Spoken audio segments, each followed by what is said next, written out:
तो हेलो साथियों, नमस्कार। स्वागत है आपका अपने चैनल सक्सेस जंक्शन एक कदम सफलता की ओर में। मेरा नाम है अतुल शुक्ला और हम लेकर के आ गए हैं आपके लिए एमपी पुलिस कांस्टेबल 2023 31 अगस्त सेकेंड शिफ्ट का एग्जाम एनालिसिस, जिसमें आज हम कवर करने वाले हैं जीके जीएस साइंस मैथ और रीजनिंग के कैसे क्या प्रश्न आए हैं, क्या परिवर्तन आज देखने को मिला है, क्या कोई खास परिवर्तन हुआ है या नहीं हुआ है। ये सारे प्रश्नों के बारे में हम आपको जानकारी देने वाले हैं। साथ ही साथ में आज के जो प्रश्न हमें सुरेश तोमर जी ने भेजे हैं और ये भिंड जिले के निवासी, इनके 77 नंबर आए हैं। धन्यवाद सुरेश भाई, आपने बहुत सारे प्रश्न हमारे पास में भेजे। साथ ही साथ में आपका भी अगली किसी भी शिफ्ट में एग्जाम है तो आप अपने प्रश्नों को 7052547003 इस नंबर पर जरूर से जरूर सेंड कीजिएगा। तो चलिए शुरुआत करते हैं। सबसे पहले जीके जीएस साइंस से शुरुआत करने वाले हैं। वीडियो को लाइक करके चैनल को सब्सक्राइब जरूर कर लेना, जिससे कि लगातार एग्जाम एनालिसिस आप तक पहुंच सके। आइए देखते हैं आज का पहला प्रश्न क्या है। तो आज का पहला प्रश्न है, महात्मा गांधी ने केसरे हिंद की उपाधि कब लौटा दी थी। अब कुछ लोगों का कहना है कि सर पूछा गया था कब दी गई थी, तो दोनों जानकारी हम आपको देने वाले हैं। 1919 में महात्मा गांधी जी ने केसरे हिंद की उपाधि लौटा दी थी। इनको कब मिली थी और क्यों लौटाई थी इन्होंने, वो सारी जानकारी हम आपको देने वाले हैं। देखिए, तो आपको पता है बोर युद्ध हुआ था 1899 से 1902 के दौरान, ठीक है।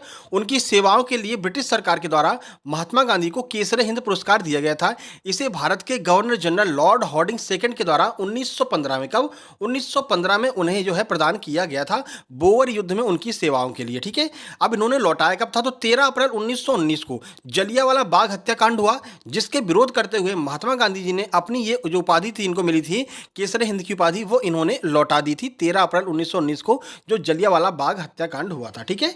अब उम्मीद करते हैं सब समझ में आ गया होगा। तो चलिए आगे बढ़ते हैं, देखते हैं अगला प्रश्न क्या है।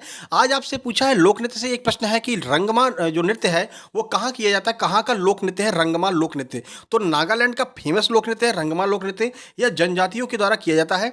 बोरो खासी जो जनजाति हैं उनके द्वारा यह नृत्य किया जाता है। देखिए, तो रंगमा नृत्य युद्ध संस्कृति को दर्शाता है। नर्तक योद्धाओं की तरह कपड़े पहनते हैं और ढोल की थाप के साथ लयबद्ध शैली में चलते हैं। यह नृत्य अत्यधिक ऊर्जावान है और जनजाति के पुरुष के लोगों के द्वारा किया जाता है। यह हमेशा पुरुष के लोगों के द्वारा किया जाता है। हाल ही में कुछ महिलाएं भी इसमें हिस्सा लेने लगी हैं, लेकिन बेसिकली यह पुरुषों के द्वारा ही ये किए जाने वाला नृत्य है। और गारो खासी जयंतिया जो आपकी जनजातियां हैं नागालैंड की, उनके द्वारा यह नृत्य किया जाता है, ठीक है। चलिए आगे बढ़ते हैं और देखते हैं अगला प्रश्न।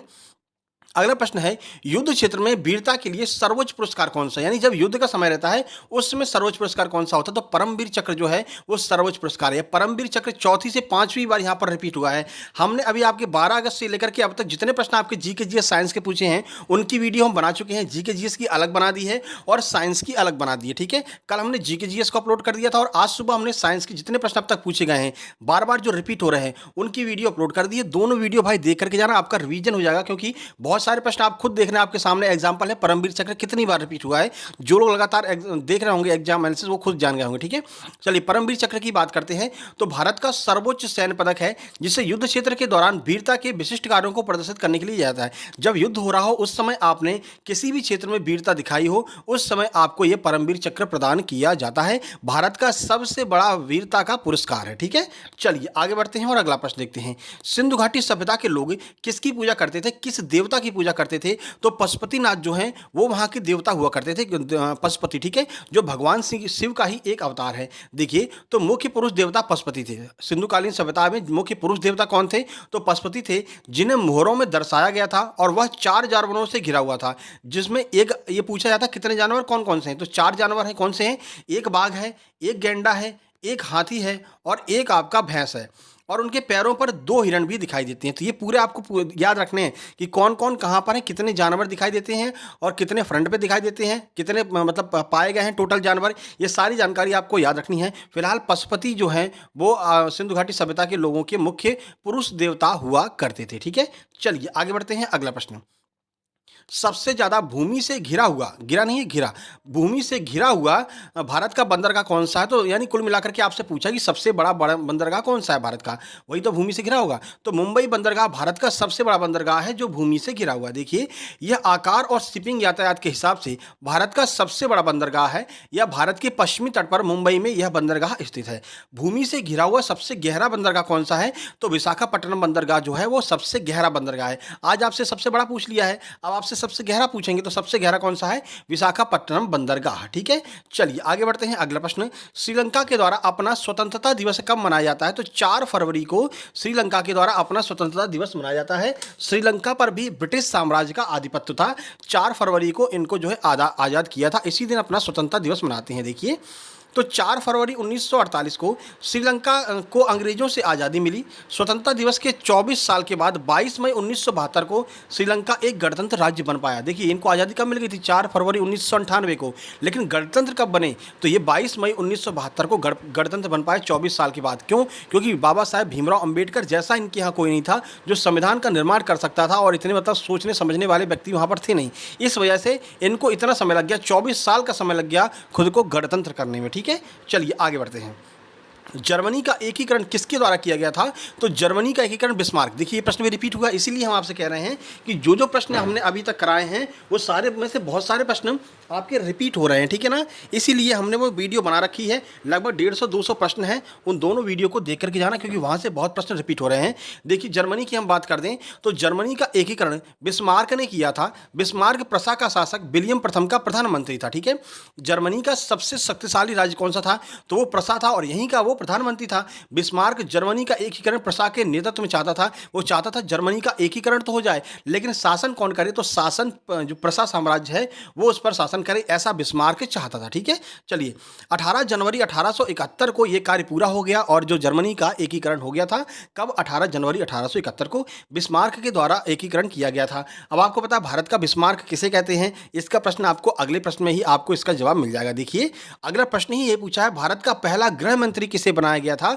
तो सरदार वल्लभ भाई पटेल को भारत का पहला गृह मंत्री बनाया गया था। इन्हीं को लौह पुरुष कहते हैं, इन्हीं को भारत का बिस्मार्क कहते हैं। ठीक है, तो वल्लभ भाई पटेल भारत के पहले गृह मंत्री थे।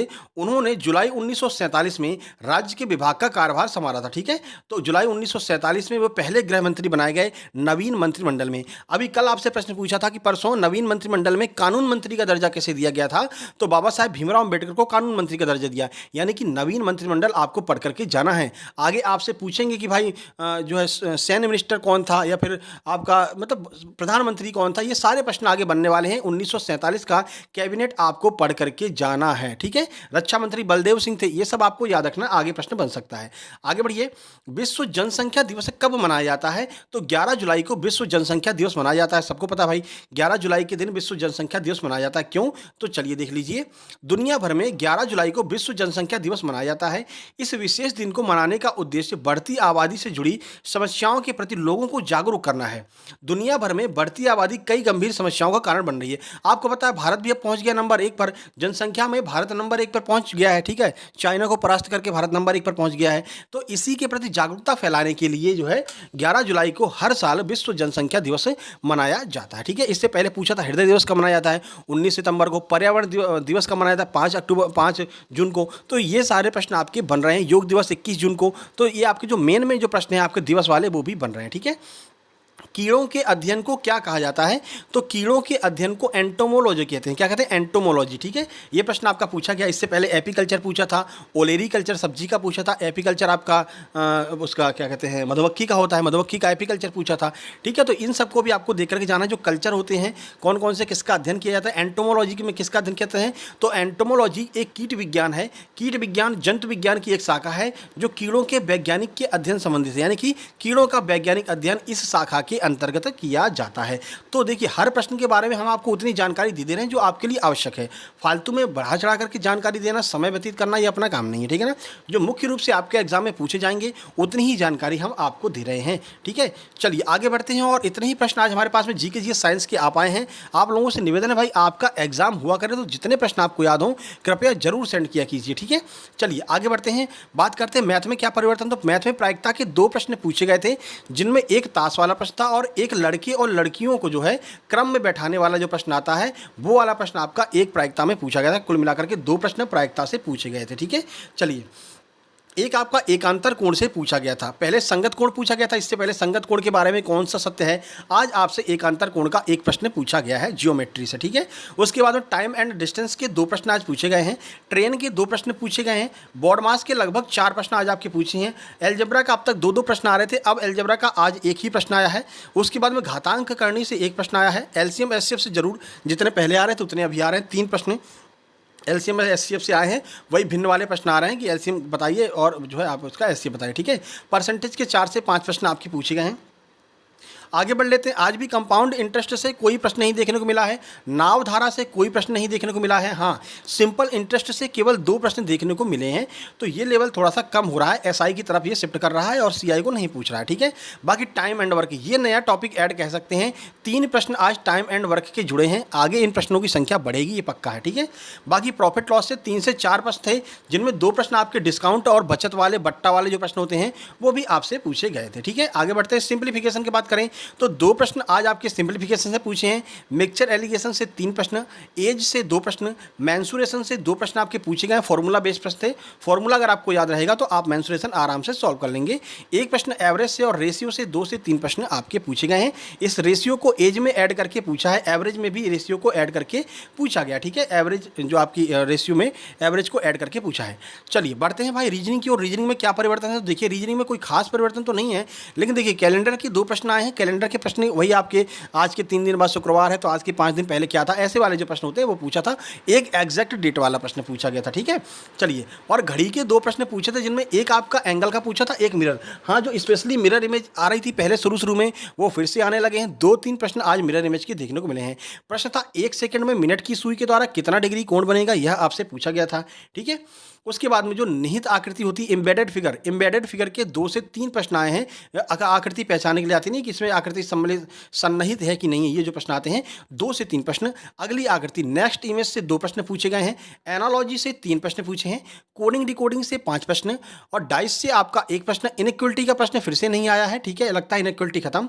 उसके बाद शब्दों का क्रम संयोजन से 2 प्रश्न है, मैथमेटिकल ऑपरेशन से जो चिन्ह परिवर्तन वाले होते हैं वहां से 2 प्रश्न है, सिटिंग अरेंजमेंट का कोई प्रश्न नहीं पूछा गया है। हाँ देखिए, हम आपसे कह रहे थे मिरर इमेज वापस से आ गया। 2 प्रश्न आज मिरर इमेज के मिले थे, तो हो सकता है ये पैटर्न रिपीट करे, तो मिरर इमेज और आपके जो है वाटर इमेज, यहाँ से प्रश्न फिर से बनेंगे, ठीक है।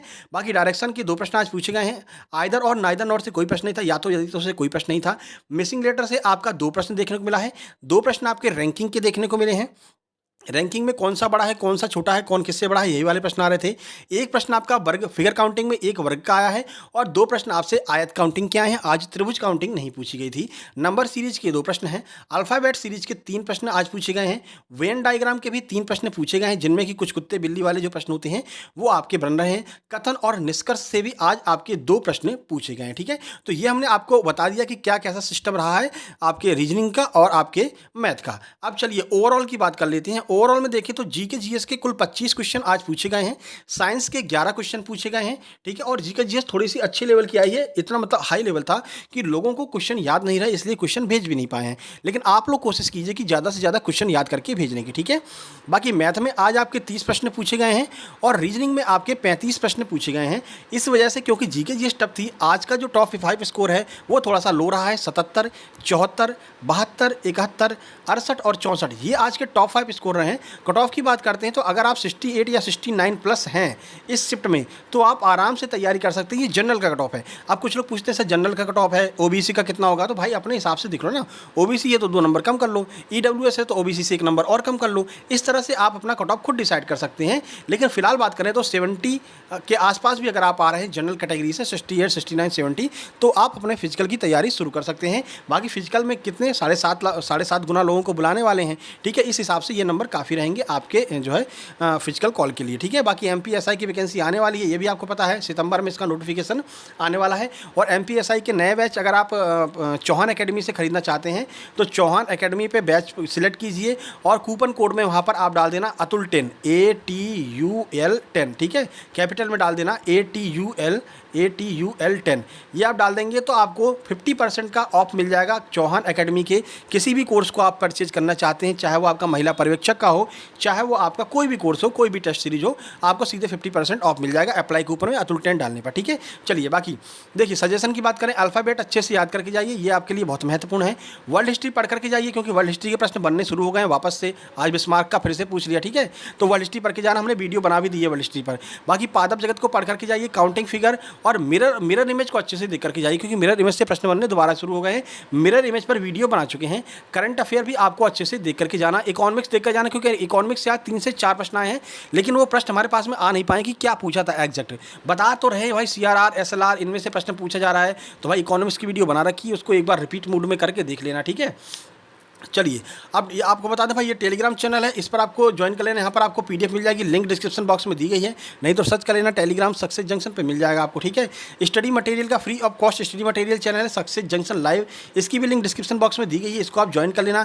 इसके अलावा यहाँ पर आपको पटवारी, आबकारी, वन रक्षक तीनों के पेपर एक साथ में मिल जाएंगे, तो वो भी आप देख सकते हैं। राकेश यादव सर की किताब, बहुत सारी किताबें इस चैनल में आपको मिल जाएंगी, PDF फॉर्म में आप डाउनलोड कर सकते हैं। किरण की बहुत सारी मैथ की किताब यहाँ पर आपको मिल जाएगी। ठीक है भाई, वीडियो पसंद आ गया तो लाइक कर दीजिए, शेयर कर दीजिए अपने सभी मित्रों के पास में जिनका आगे एग्जाम है, और चैनल को सब्सक्राइब करके नोटिफिकेशन बेल जरूर दबा लेना, जिससे कि लगातार आपके पास में एग्जाम एनालिसिस, आपका रिजल्ट कब आने वाला है, फिजिकल कब होने वाला है, फिजिकल कैसे करना है, क्या नहीं करना, डॉक्यूमेंट क्या चाहिए, सारी जानकारी आपको यहाँ पर आपके ज्वाइनिंग तक लगातार हम जानकारी आपको देते रहेंगे। ठीक है, इसके बाद में आपका 2:30 बजे आपका ये छूट चुका है, 4:30 से 6:30 आपकी थर्ड शिफ्ट है, तो थर्ड शिफ्ट का एग्जाम एनालिसिस हम आपके पास जो है 9 बजे से पहले लेकर के आ जाएंगे। 6:30 बजे एग्जाम छूटेगा, 7 साढ़े 7 तक आप लोग कृपा करके क्वेश्चन जरूर भेज देना। उसके बाद में लगभग 8 साढ़े 8 तक हम आपके पास में एग्जाम एनालिसिस लेकर के आ जाएंगे, और कृपया क्वेश्चन इस नंबर पर जरूर भेजा करो भाई, तभी तो आपके पास में क्वेश्चन ला पाएंगे, है ना।